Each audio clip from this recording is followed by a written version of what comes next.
jirta. Mee kaayyoon guddaan odaa aartituu banatteen yookiin banatteef maal akka ta'e dhaggeeffattoota keenyaaf sirriitti ibsi.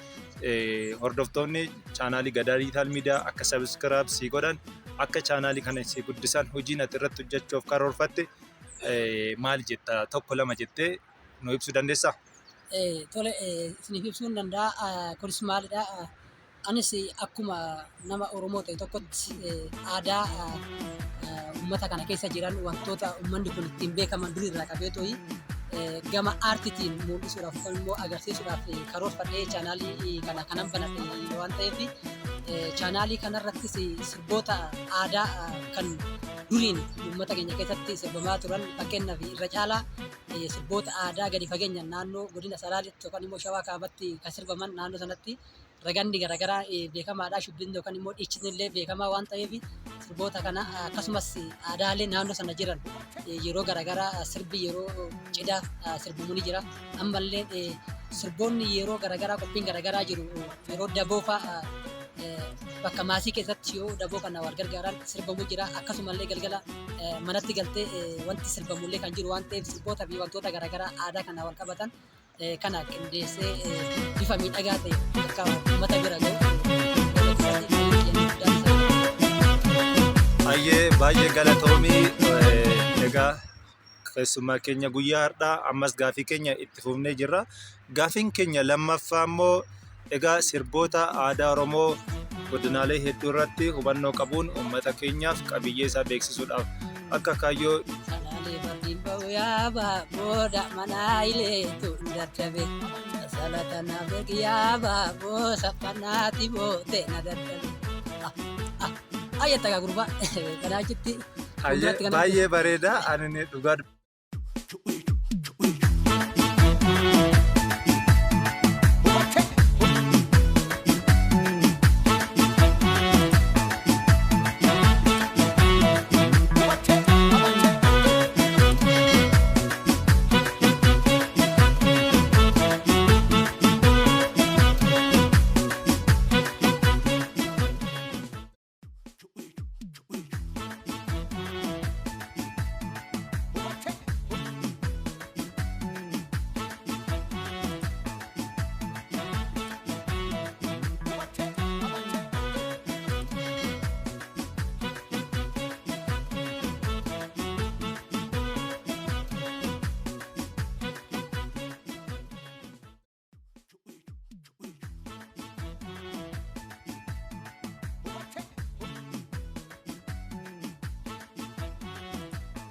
dubbachuudhaaf sagalee kana qabaattee hanga ammaa akkamitti weellisaa hin ta'ini weelluudhaaf mee guyyaa ati yaaltee fi abjuu weelluu qabdaa jedhee gaafii koo itti fufa.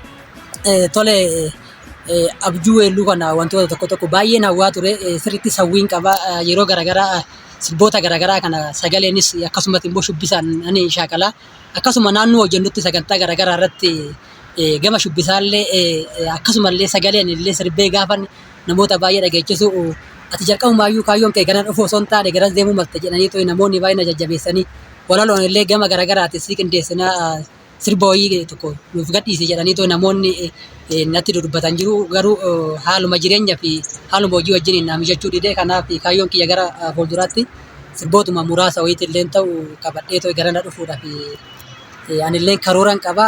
Kana biratti immoo xiqqoo ishiin namni nama jajjabeessu illee jiraachuu malee kanaaf mee gama sanaayis abdii guutuu ta'uu baatu gama sanaallee abdiin qaba. Baay'ee namatti tola. Dhugaa dubbachuudhaaf kaayyoo weelluu ta'uu akka qabduu fi egaa haalonni tokko tokko yookiin gufuuleen tokko tokko hojii aartii kanaan akka uummatatti hin baane danqaa ta'anii jiranii. Haa ta'uti egaa akkuma beektan hojii aartii keessatti qaamni kamuu rakkoo keessa darbee bu'aa bayii keessa darbee milkaa'ina argata. Egaa weellistoonni keenya baay'een durirraa kaasee hanga har'aa quuqama sabaa quuqama hawaasummaa yookiin quuqama kallattii garaagaraatiin ibsataa turaniirani. Innis karaa weelluutiin. Egaa weelluun yeroo ammaa hojjetamaa jiranis weelluu babbareedaadha. Haa ta'uti weelluun amma hojjetamaa jiran kunii fi weelluun durii bifa kamiin ilaalta? Garaagarummaa qabumoo isa kamturra dhugaa hawaasaa ibsaa kan jedhu weelluu kana mee waggaa 15 fi waggaa 15 asii umurii kana keessatti weelluu baay'ee argitee jirta. Qabiyyee weelluu durii fi weelluu ammaa haala kamiin ibsuu dandeessa? Tole amma sirboota garaagaraa sirboota aadaa kan ilaallu yoo ta'e kilippiiwwan garaagaraa hojjetamaa jira yeroo ammaa kana keessatti. Garuu ani gama kiyyaan akka nama tokkootitti yoo naan ilaalu sirboonni aadaan duriin Oromoo keessatti godinaalee garaagaraa sirbamu sun kallattii isaa gadhiisee tooyi ammayyeessuudhaaf jedhanii bifa aartii garaagaraati itti uumna jedhanii tooyi daansii garaagaraatu jira.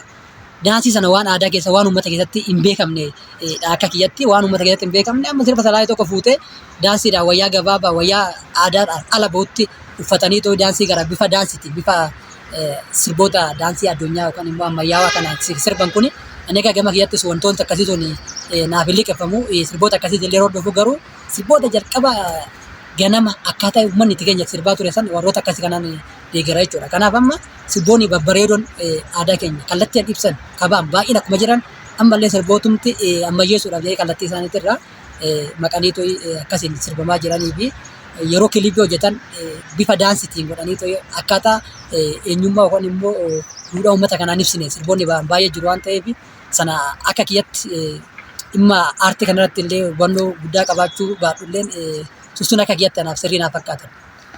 Egaa ergaa guddaa dabarsaa jirtanii egaa hordoftootaa fi kabajamtoota Gadaa Diijitaal Miidiyaa gaafiif deebiin keessummaa keenyaafdha wajjin taasisaa jirru kan itti fufuuta. Egaa amma kan itti aansinu ammoo egaa namni kun Odaa Aart Tuub banatee jira. Egaa kaayyoon Odaa Aart Tuub akkuma jalqaba irratti inni ibsuuf yaale hojiilee gama damee aartiitiin jiru bifa kamiin itti deemuu dandeenya? Akkamitti ammoo qabiyyee aadaa keenya isa kaleessa sanaan osoo meekaappiin qaban yookiin osoo wantoota ammayyaa fakkeessanii qabiyyee aadaa sana irraa balleessuu hin dandeenye itti hin daballe sirboota keenya bifa aadaa sanaan faaya itti uumnee dabarsuu dandeenya kan jedhu kaayyoo chaanaalii isaa akka ta'e ibsee jira. Egaa isinis namni kun Odaa Aart Tuub jedhee kan banateef kaayyoon isaa tokko akkuma sagalee isaatiin sagalee killoollee isaa kanaan weelluuf yaalaa tureera sirba salaalee aadaa salaalee tokko baay'ee namatti tola. Egaa kan ammallee itti aansinee gaafannu amma hojii damee aartii kanarratti yuutuubii kana banatee jira. Egaa chaanaalii isaa kun Odaa Aart Tuub jedhamee banatamee jira. Kaayyoo isaa kana erga ta'eeti barnoota amma maastersii akka barataa jiru nu ibsee jira. Barnootaa fi hojii yuutuubii kan akkamitti wal simsiisanii waliin deemsisuu danda'anii kanarratti mee maal akka nuun jedhu isarraa dhageeffadha. Tole barnootaa fi aartii wal cinaa oofuun hin danda'ama. Homaa rakkoon qabaatu sa'aatii barnoota sagantaa yeroo barnootaaf kennaniitu sa'aatii dhimma kanarratti hojjetan immoo dhimma aartii kanarratti hojjetan akkasumaan eenyu jedhu duriin illee bahuu baadhus fakkeenyaaf galgaluma gaafan ciisee tooyi akka televezyiinii ilaalu wantoonni garaagaraa sirboonni garaagaraa yoo achirratti gadhiifaman taate shubbisallee wantoota garaagaraa ni yaala. Fakkeenyaaf amma sirboota baay'ee shubbisallee